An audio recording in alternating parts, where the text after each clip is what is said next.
雲貴之旅，雲南貴州好多好多旅行社做，唔買嘢俾人鬧到飛起，或者嚟講咧，雲南貴州嘢好難食，好難食嘅，所以咧，我特登出發之前咧，我自己去咗一次，我全部揀過晒啲 menu，大部分團友都讚不絕口。我揀咗啲餐廳，有部分餐廳咧係比黑珍珠仲更加精彩嘅。咁我唔講咁多啦，留翻大家自己去感受。我哋呢個雲貴之旅頭站係麗江，喺羅平我哋唔住，我哋改咗住興怡2晚。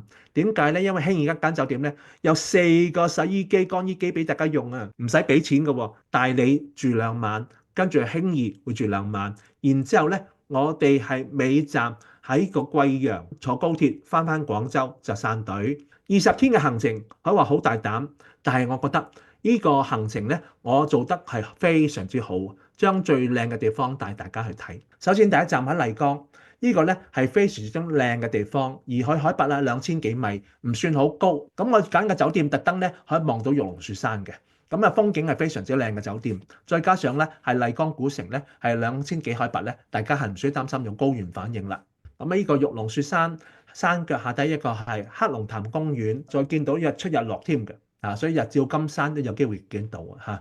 跟住咧，我哋會搭呢個係麗江古城，我哋個古鎮咧叫做大元古鎮，一個好靚嘅古鎮嚟嘅，世界文化遺產個古鎮，亦都大家入去影下相嚇，打下卡，好多靚嘅地方打卡嘅。跟住另一個更加保持得原汁原味嘅束河古城，因為好多人覺得麗江都比較商業化，遊客好多。嗱，束河古城咧就冇咁商業化啦，佢仲保留咗好多細嘅鋪頭仔啊，賣啲銀器啊，賣啲首飾啊，或者賣啲當地嘅服裝啊咁樣諸如此類啦。一個篝火晚會咧，就我哋去到另一個城市睇噶啦。呢個就係瀘沽湖，除咗個湖光山色靚之外咧，佢仲係冇係社會留低落嚟嘅噃。同呢個係納西族唔一樣，喺呢個係麗江嘅瀘沽湖地方咧，呢個民族咧叫做摩梭族。喺呢個地方咧，我哋會有家訪去睇下摩梭人嘅生活習慣啊，介紹下俾大家認識下呢個摩梭族嘅地方啊。你見到呢個文字咧，東巴經東巴文字仲用緊嗰啲文字啊，大家見到圖案咧，原來係一啲文字嚟嘅，所以好有意思嘅。嗱，呢個瀘沽湖啊，好靚好靚，再加上咧，我哋住酒店就喺呢個瀘沽湖側邊，亦都有機會坐啲木船仔咧，貢多拉咧，就喺呢個遊覽呢個瀘沽湖嘅。好寧靜，好寧靜啊！由我酒店一行出嚟就係一個湖邊啊！咁睇日落、睇日出都有機會睇得到嘅。哇！世外桃源咁感覺。我哋去到大理嗱，啱啱今年先開放，就係瀘沽湖直去大理，一個高速公路開放咗啦。以前由瀘沽湖去大理咧，我哋要經翻麗江嘅，所以大家好好運。大理我哋住2晚希爾頓酒店，好靚好靚嘅酒店，望住日出，哇！真係靚到不得了啊！因為啱啱好側邊就係裏海，然之後日出喺個海上高升上嚟，咁啊見到個景色好靚好靚。呢個大理崇聖寺三塔啊，係大理嘅地標啦，可以話叫做。大理呢個古城咧好靚嘅，好出名嘅。大家去到大理咧，會睇到風花雪月，上關風，下關花，蒼山雪，裏海月。所以呢個地方咧，大家見到咧呢個背景咧就係個蒼山，而下低呢個係就裏海啦。咁裏海好靚嘅。好悠閒啊！喺度地方影相非常一流。大理嘅少數民族係代表係白族啊。其實雲南咧好多少數民族嘅幾乎咧每個城市咧每城鎮都有佢自己代表民族喺度地方嘅。因為大理係白族，跟住咧呢個係最新開放嘅旅遊景點，叫做土林。呢個土林咧，哇！你見到咧，哇！千姿百態嘅造型好優美。你話要行呢個土林咧，大概行幾耐咧？2個零鐘頭咧，如果想行晒整個土林，咁你話哇2個幾鐘頭我又未必行得到喎。唔緊要，呢個土林最好就係話你唔需要行落去，已經影得好靚景色㗎啦。嗱，喺我哋上空望落去嘅土林已經一忽忽一片片嘅刀片咁樣㗎啦。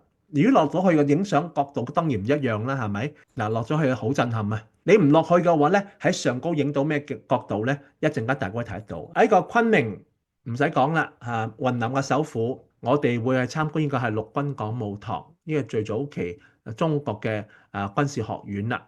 咁大家見到呢個路南嘅石林啊，喺昆明附近嚟嘅，個零鐘頭車就到噶啦。啲石頭咧，哇，千奇百怪，呢啲咧亦都係世界文化遺產嚟嘅噃，幾億萬年前係海底嚟嘅，慢慢突咗出嚟，成為一個石林喺度地方。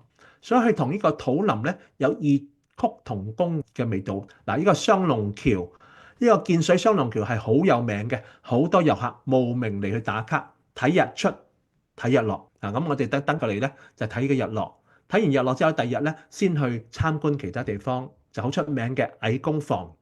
呢個矮工房咧有唔同顏色嘅磚咧砌出嚟咧，然之後大家可以影得好靚好靚嘅相片喺度地方。所以個行程咧，我哋影得好多靚相嘅。中意影相團友呢個行程係非常之一流啊！好啦，呢度咁靚係咩地方咧？呢個係世界文化遺產，全世界其中一個最靚嘅梯田。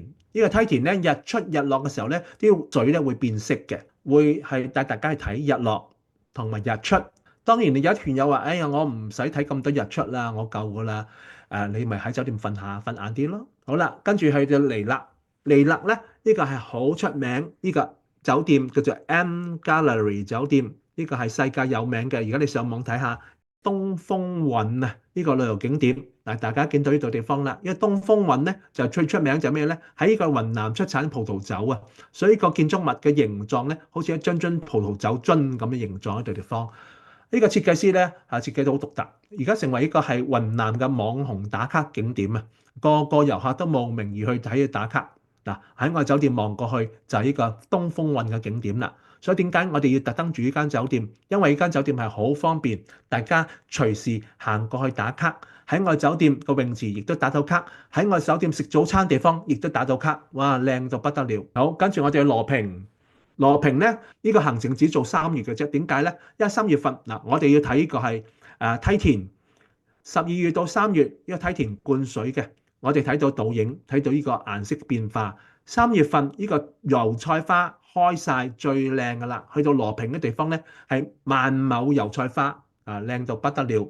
所以一定要3月份我先出發呢個團，其他月份我唔做呢個團嘅。我哋上到去瞭望台嘅地方、觀景台地方望翻嚟整片嘅羅平嘅油菜花，靚到不得了。行上去唔係好辛苦啫，700幾級樓梯 ，OK 嘅。啲樓梯唔好難行嘅，級級都一樣大細。上去睇到哇，360度都係油菜花，震撼到不得了。我哋玩完羅平之後咧，就去到貴州住興義啦，連續住2晚興義。興義睇咩咧？就係呢個10萬大山啊！各位團友靚到不得了。咁我哋會睇10萬大山嘅日頭景色，亦都睇日出嘅景色俾大家睇下。哇！一層次好似中國嘅國畫咁樣，係嘛？一層層嘅山，哇，靚到不得了。咁仲有咧，有一日咧喺興義嘅10萬大山嗰附近嗰個湖嗰度地方遊船河嘅。跟住我哋去到中國最大嘅黃果樹瀑布，同埋呢度地方咧有個水簾洞，如果有機會入到去都幾特別嘅，因為你喺穿過瀑布裏邊行過，喺裏邊睇翻呢個瀑布出嚟嘅，所以幾獨特下嘅。咁跟住咧，我哋會有積金洞，呢個積金洞咧係呢個係全亞洲第2大嘅鐘乳洞嚇。咁我哋咧大概行2個零鐘頭最出名呢個似唔似嘅將軍嘅喺嗰個冠冕啊？好靚好靚嘅個倒影喺度地方，見唔見到咁多嘅桃花櫻花一棵棵開晒喺我酒店。所以點解揀3月去咧？3月好多花開晒，成個雲南貴州都好多花開晒，好靚好靚。跟住咧，我哋去到貴州咧，有機會睇下啲苗寨喎，苗族姑娘着咗民族服裝，啲民族服裝好靚好靚。咁跟住咧，去鎮遠古鎮，日頭靚。夜晚更加靚嘅荔波超七孔咧，係世界文化遺產嚟嘅，能夠攞到世界文化遺產嘅地方一啲都唔簡單嚇，啲水好靚好靚。好，跟住咧，我哋去侗寨啦。呢個侗寨咧，好有原始風味、鄉村風味嘅。我哋個侗寨嘅門口就好多呢個菜油花田，襯托呢個侗寨好靚好靚，好多呢個咁嘅小橋流水咁影相出嚟，但係又唔會太商業化喎。所以呢個侗寨咧，我哋有地方住1晚。好，跟住咧就貴陽一個甲秀樓最出名嘅景點啦，就市中心嘅地方。咁喺酒店裏邊食個 farewell dinner咧，跟住第二日咧就會坐高鐵翻落去廣州。